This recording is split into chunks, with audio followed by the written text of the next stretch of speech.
দেখো বন্ধুরা, পুজো দিয়েছি, স্নান টান করে পুজো দিয়ে ঠাকুরের পুজো দিয়ে এবার রান্নার দিকে যাচ্ছি। দেখো এই যে রান্না হচ্ছে, ভাত বসানো হয়েছে, ভাত হচ্ছে। আর এটা কি করছিস রে? সোয়াবিনের তরকারি হবে। সোয়াবিন হচ্ছে, এই যে সোয়াবিন মাখা হচ্ছে, নুন হলুদ দিয়ে মাখা হচ্ছে, ভাজা হবে। আমরা ভেজেই সোয়াবিনটা করি, এবার ভাজা হবে।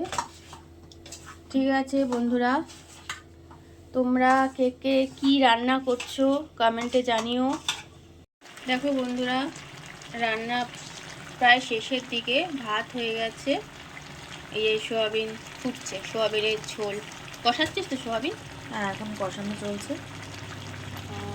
কি সুন্দর কালারটা এসছে রে, মাংসকে ফেলিয়ে দেবে একদম পুরো।